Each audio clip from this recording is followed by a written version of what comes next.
All right, so you've sent us a ton of stuff about Real Madrid and Barcelona, articles, some deep research, even a YouTube video. Looks like someone's ready for a deep dive. Definitely. Deeper than just Messi and Ronaldo, you know? We're talking about the core philosophies. Yeah, the two big approaches, right. Real Madrid with their Galacticos always going after the biggest stars. And then Barcelona with their famous La Masia Academy, all about building from within. Exactly.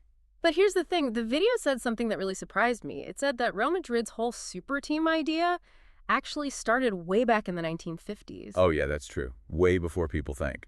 That historical context is important. So before 1990, it was pretty much Real Madrid's world, right? They had like 25 La Liga titles and 6 European Cups. Yeah, in Barcelona, they only had 10 La Liga titles and no European Cups at all during that time. Huge difference. But then, after 1990, things changed. It's like a turning point. Right. Real Madrid still won a lot, 11 La Liga titles and 9 European Cups. Still impressive, but Barcelona, they explode.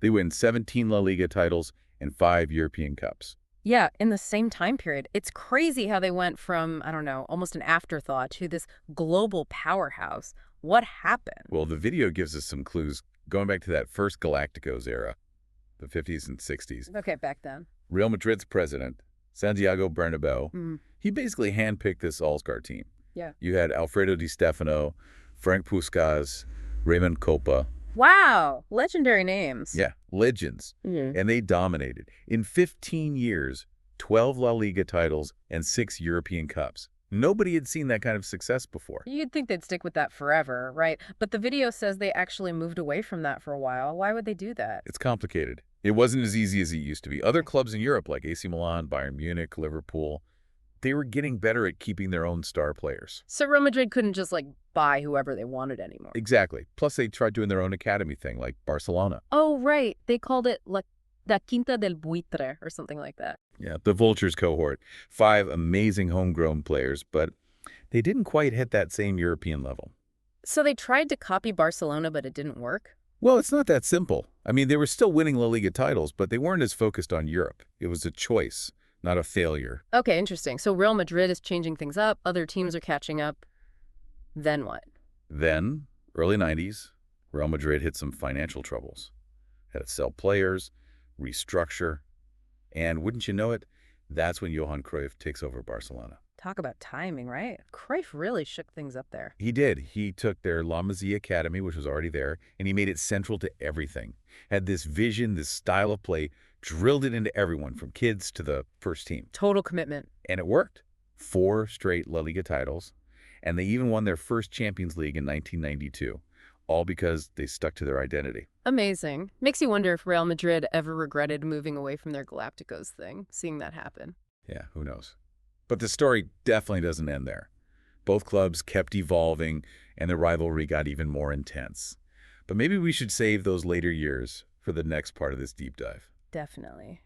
Sounds like there's a lot more to uncover. Okay, so we left off with Real Madrid kind of figuring things out, other teams getting stronger, and Barcelona starting to take off.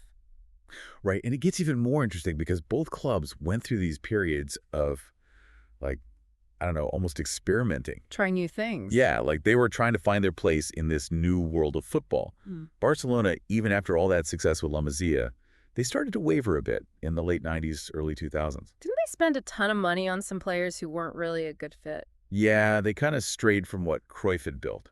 It's funny, how they struggled when they moved away from what had worked so well.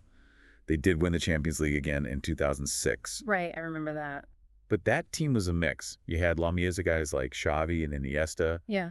but also huge signings like Ronaldinho. It was like a hybrid. So they were trying to find a balance. Yeah, between homegrown talent and these established stars. And while that was happening, Real Madrid was doing something similar, but in reverse. Wait, you mean they were trying to use more homegrown players? No, not really. Florentino Perez, he came back as president of Real Madrid early 2000s. Oh, yeah. And he brought back the Galacticos. But this time, it was different. He wasn't just buying any big name. He was going after these global icons like Figo, Zidane, Beckham. The biggest of the big. It was a show, for sure. Yeah. Got a lot of attention for the club, but on the field, it was a mixed bag. They won the Champions League in 2002. I remember that. But they weren't always consistent. Hard to get all those huge personalities to play as a team sometimes. Makes sense. So we've got both clubs kind of experimenting, trying to find the right mix, and I bet that led to some amazing matches. Oh, absolutely. And then things really heat up in the late 2000s, early 2010s. The Pep Guardiola era at Barcelona. Guardiola, legendary. He took what Cruyff started and made it even better. Built one of the most dominant teams ever. And the thing is, he did it with a team mostly made up of La Masia graduates, players who've been learning the Barcelona way since they were kids. They played such beautiful football, so fluid. It was like they could read each other's minds on the pitch. All that time together, learning the same style, it really paid off. Guardiola's Barcelona was proof that building from within, focusing on a system, it could lead to real dominance. And I'm guessing Real Madrid wasn't just going to sit back and watch all this happen. Yup, not a chance. They were busy putting together their third Galácticos era under Perez. Wow, third time's the charm. I guess so. Because this time, it really worked. They got Cristiano Ronaldo, Benzema, Bale, Modric, another all-star team. And they won a ton, right? 4 Champions League titles in 5 years between 2014 and 2018. It was incredible. This era showed that the Galácticos, when done right, could still win everything. They had the talent, but they also played smart, right? Yeah, they found that balance. Individual brilliance, but also discipline working together. They were tough to beat. It's amazing, both clubs finding success, but in such different ways. Makes you think, is there a right way to build a team? Good question. What's the answer? That's the thing about this rivalry. It's a constant debate. 2 different philosophies, and both have worked. The key is finding what's right for your club, your goals. Okay, so we know they've both had their ups and downs, but where do things stand now? Where are Real Madrid and Barcelona headed? That's where things get really interesting. Because Barcelona, as good as they've been at times, they seem a little lost right now. Like they're trying to figure themselves out. Yeah, they've moved away from La Masia again in recent years, made some big signings that didn't really pan out, plus they have financial problems. So it's back to the drawing board. It seems like it. Yeah. They need to figure out what makes them special, reconnect with what made them so good.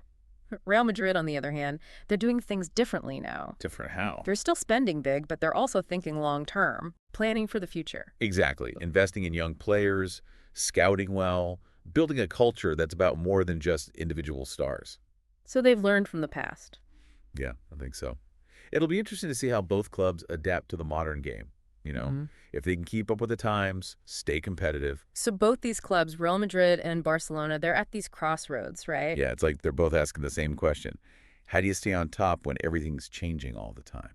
And it's not just about the players, it's about the whole philosophy, how you build a team. Yeah, you have to adapt. Your tactics, how you develop players, everything has to fit the modern game. So what's the key? Looking ahead, what do you think will make or break these clubs in the future? I think for Barcelona, it's got to be about rediscovering what makes them special. Like going back to the roots of La Masia, building that culture again. Getting back to their identity. Yeah. Right. Developing players who fit their style, that unique way of playing. They've had success with other approaches. Yeah. But their best moments, it seems like, always come back to that La Masia core. It's like, to be the best, you have to be yourself. That's it. Yeah. And for Real Madrid, the challenge is keeping that winning mentality. Which they definitely have. But also building for the future, making sure it lasts. Yeah. They can't just keep buying stars. They need a plan. More long-term thinking. Exactly. Yeah. Investing in youth, scouting well, building a culture of excellence that goes beyond just having big names. It's about the whole team. It's like they're both looking at each other, seeing what works, what doesn't. Yeah, this rivalry, it's been going on for so long, they're pushing each other, always trying to be one step ahead. We've covered a lot of ground here. What's the main thing you want our listener to walk away with? Well, the big takeaway is that there isn't just one way to win in football. The Galácticos, La Masia, both have worked. Different paths to the same goal. Exactly. It's about finding the right balance for your club, understanding the strengths and weaknesses of each approach. So as we keep watching Real Madrid and Barcelona, Pay attention to how they adapt, how they balance their traditions with what the game demands now. because who knows, maybe a few years from now, they'll have completely reinvented themselves again. Anything's possible, right? But one thing's for sure, this rivalry's not going anywhere. Real Madrid and Barcelona, they'll keep pushing each other, keep amazing us, keep making us think about what it means to be the best. Well said. I think we've given everyone plenty to think about. So until next time, keep exploring, keep asking questions, and keep diving deep into this amazing sport.